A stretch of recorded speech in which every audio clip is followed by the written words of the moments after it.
शतरंज की बिसात देखी है आपने? जी हाँ, उस पे फ्रंट लाइन पे प्यादे ही होते हैं और जब खेल शुरू होता है तो सबसे पहले इन्हीं प्यादों को आगे बढ़ाया जाता है और सबसे पहले पिटते भी यही हैं। और जब सड़क पर एनकाउंटर होता है तो इन्हीं प्यादों को मारकर उसे न्याय समझ लिया जाता है और इनकी आड़ में बच जाते हैं उनके पीछे खड़े राजा, रानी, हाथी, घोड़े जिन्होंने साजिश की थी। पर जब न्यायालय के दर पे न्याय होता है तो सारी परतें खुलने लगती हैं, उनकी साजिशों के राज खुलने लगते हैं। नमस्कार, मैं कल्पित हरित और आप देख रहे हैं पंचनामा। जो सड़क पर प्यादे मारे जाते हैं और उनके पीछे उनके जो साजिशकर्ता होते हैं, उनके नेक्सस को अगर हम समझना शुरू करें तो हम सबसे पहले आज जिक्र करना चाहेंगे किताब का।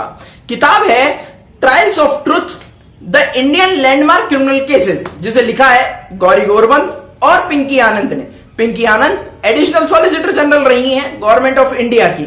उस किताब के अनुसार अगर history of honour killing, history of contract killing की अगर हम बात करें, कॉन्ट्रैक्ट किलिंग मतलब आप शुद्ध भाषा में कहें तो सुपारी किलर जिसको कहते हैं, पैसे लेके मर्डर करना।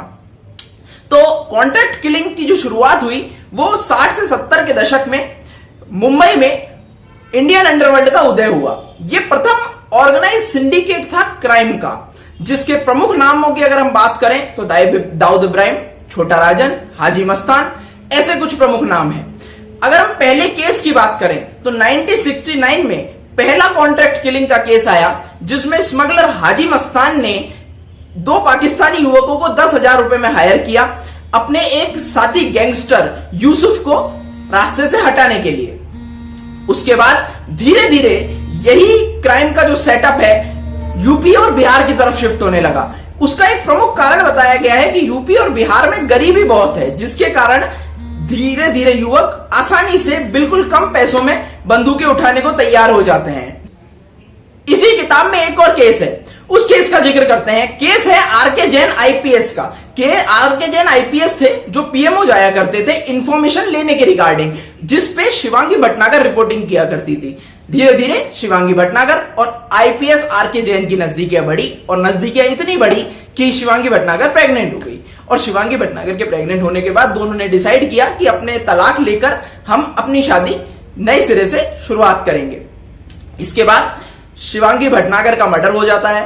मीडिया रिपोर्ट्स में बताया जाता है कि शिवांगी भटनागर ने मेल चाइल्ड को जन्म दिया, उससे पहले ही आरके जैन का इंटरेस्ट उनमें खत्म हो गया था। आरके जैन ने एक कॉन्ट्रैक्ट किलर प्रदीप शर्मा को हायर किया शिवांगी की हत्या के लिए। शिवांगी की हत्या प्रदीप शर्मा ने करी। जब केस पहुंचा दिल्ली हाईकोर्ट में तो प्रदीप शर्मा को तो सजा हुई, लेकिन आरके जैन बच गए, क्योंकि क्रिमिनल कॉन्स्पिरेंसी के लिए यह साबित होना जरूरी है कि प्रदीप शर्मा ने शिवांगी का कत्ल अपनी इच्छा से नहीं किया। आज भी यह फाइल दिल्ली हाईकोर्ट के बाद सुप्रीम कोर्ट में पेंडिंग है और हमें उम्मीद है कि आरके जैन को भी सजा होगी।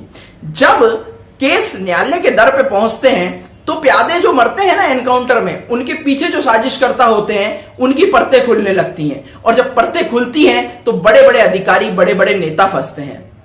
अगर सरकारें सड़कों पे एनकाउंटर करके ये मान लेती हैं कि उन्होंने न्याय कर दिया और वाहवाही लूटती हैं तो ये अत्यधिक दुखद बात है, क्योंकि उन्होंने न्याय नहीं किया, उन्होंने अपने उन सहयोगियों को बचा लिया जो उस के पीछे के साजिश करता थे। और इन्हीं कारण ये क्राइम के नेक्सस कभी खत्म नहीं हो पाते हैं, क्योंकि अगर आप सड़कों पर एनकाउंटर करके उसे अपनी उपलब्धि मान लेंगे तो आप ये बताइए कभी पता चल पाएगा कि इसके पीछे कौन था? कभी नहीं पता चल सकता। और एक ऐसी पुलिस जो लोगों को न्यायालय के, जो क्रिमिनल्स को न्यायालय के दर तक नहीं पहुंचा पाती और उसे अपनी उपलब्धि मानती है, तो ये किस मायने में उचित है हमें तो कतई समझ में नहीं आता है। क्योंकि जब अगर न्यायालय में आप जाएंगे तो एक एक चीज की बारीकी से जांच होगी और असलियत सबके सामने खुल के आ जाएगी। इसलिए उसे न्यायालय तक पहुंचने ही नहीं दिया जाता और सैकड़ों लोगों को अगर सरकारें रोड पे एनकाउंटर कर देंगी और हजारों उनके पीछे छुपे लोगों को बचा लेगी, तो जनाब सवाल तो उठता है कि जनाब ऐसे कैसे? आप देख रहे थे पंचनामा।